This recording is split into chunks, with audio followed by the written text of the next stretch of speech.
That's why when Paul was exhorting believers, he was really speaking to Timothy, but by application to us, he was saying you need to use the influence that God has given to you, and the influence He has given to you is your character.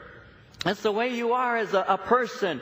That's why he told Timothy in 1 Timothy 4:12, let no one despise your youth. Be an example to the believers in word, in conduct, in love, in spirit, in faith, in purity.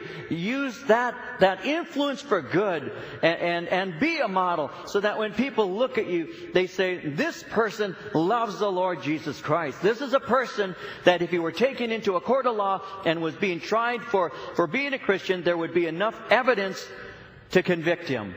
There would be enough people who would stand up saying, oh, for sure, this person reads the Bible, this person prays, this person has talked to me about Jesus Christ, this is a person who goes to church, this is a person who is obviously a born-again evangelical Christian. This person is a real deal. This person is really a sincere follower of Christ. There'd be enough evidence in the court of law for you to be convicted for being a believer. You're not a chameleon. You don't hide in the closet. You come out and openly show your colors. I follow Jesus Christ. That's your influence. That's the way that you are. And that's your character. And so we have influence. The Apostle Peter had influence. And it can be for good or it can be for bad.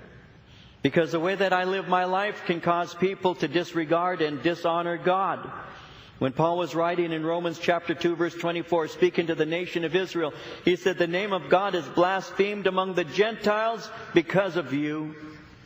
You have, instead of keeping His word, you have thrown it behind your backs, trampled upon it, rejected it, and as a result of that, the world doesn't honor the name of God.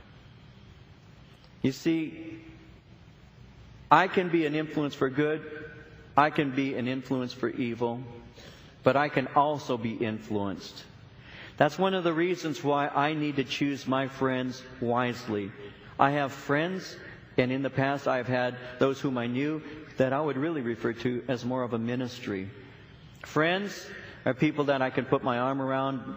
We walk together in the same path, same direction, looking in the same direction together. Ministry, I'm concerned for their walks with God. I want them to be right with the Lord.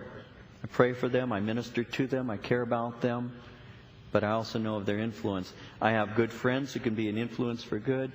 I have others who are ministry who could take me away. And therefore, I want to be careful with who I associate. In 1 Corinthians 15, verse 33, Paul said it this way. He said, do not be misled. Bad company corrupts good character. And you hang around with a lot of people who all agree that doing bad things is okay. Even if they call themselves Christians, eventually you're going to find yourself backsliding. You're going to see yourself compromising. Because after all, these are all Christians. I go to church with them on Sunday and we play around on Saturday. You have to be careful about that. In Proverbs 12:26, a righteous man is cautious in friendship, but the way of the wicked leads them astray. I'm very careful with the people I allow to influence my life. Proverbs 22:24 and 25. Make no friendship with an angry man. With a furious man you should not go, lest you learn his ways and get a snare to your soul. Be careful who you allow to influence you. You see, Peter is one who is a leader. He's an influencer. And so he decides to go to work, and his friends follow his lead. But while he's there at work, Jesus shows up. I've discovered that the Lord often shows up while we're doing ordinary things.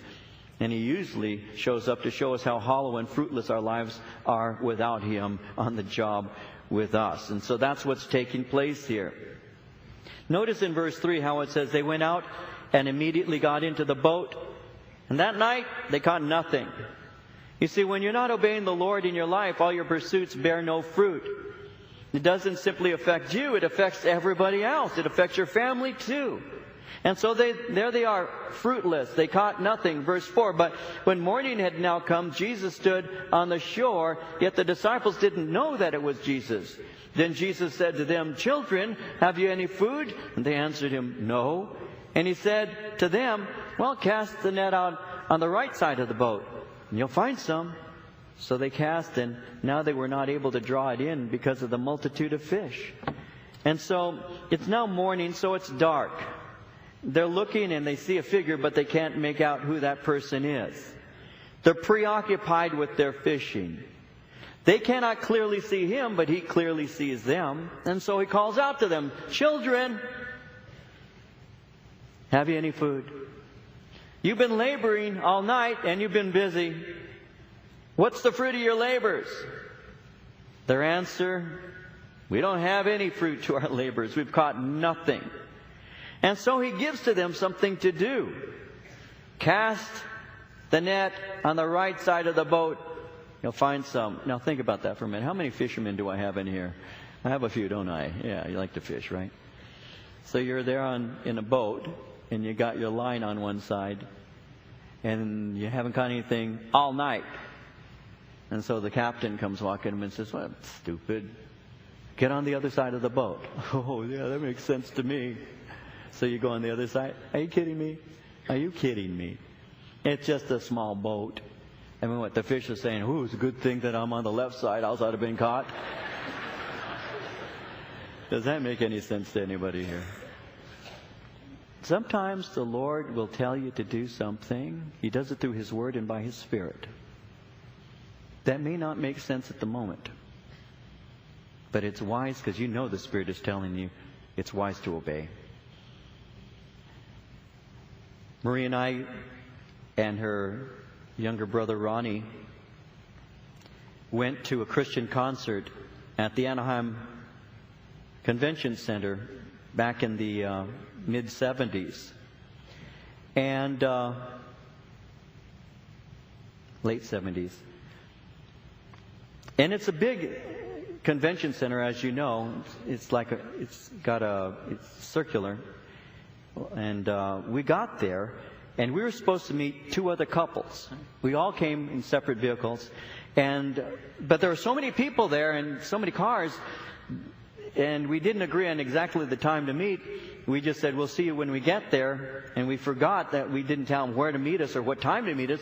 So when we got there, I was expecting to run into them, and everybody's already into the concert, and I'm concerned that we're not going to be able to meet up with our friends. And so Marie and I are standing out in the foyer, and I tell her, "Honey, you go around one way, and it's circular, and I'll go around the other way, and we'll look for them. And if you find them, I'll come upon you. If I find them in your walk, you'll come upon us. And Ronnie and I will go around this way, and you go that way." And so as Ronnie and I start to walk, and he's a young guy at that time, the Spirit of the Lord speaks to my heart and says, "Tell him that you're all going to be together at 7 o'clock. Tell them that you're all going to be together at 7 o'clock. And I ignore that. And I remember looking into the arena. It's all dark, and there's a band on the stage, and there's thousands of people there. And I hear that voice, "Tell him you're going to meet everybody at 7 o'clock. But I don't say it because I'm thinking to myself, if I say something like that to Ronnie and nothing happens, no, I'm not going to do that. And so I kept walking around, and Marie's walking in the opposite direction, and I keep looking, and then we intersect. And as we intersect at one of the doors, we hear a knocking on the door, and I look at this glass door, and there's the two couples that we were supposed to meet on the outside of that door. And Marie and I, it's like Marie came around, I came around, and we connected. And within 5 seconds or less, we hear knocking on the door. I look, and there are these two couples. Then I look at my watch, and it's exactly 7 o'clock. And I'm thinking, oh, what I missed an opportunity, because we had brought Ronnie because we wanted to introduce him to God. We wanted him to know that God is alive. What kind of testimony that would have been if 5 minutes to 7 I would have obeyed the Lord. If I'd have said at 7 o'clock, God just told me we're going to connect with these couples, and I look at my watch, and I'm thinking, oh God, I'm sorry. And I turned to Ronnie, I said, "Ronnie, I sinned against the Lord. I was supposed to tell you that we were going to meet these people at 7 o'clock, and I didn't." He looks at me and goes, "Yeah." What an opportunity. I didn't hear the Lord. Well, I did too. I heard him, and I said, that's got to be the salsa. It can't be the Lord speaking to me.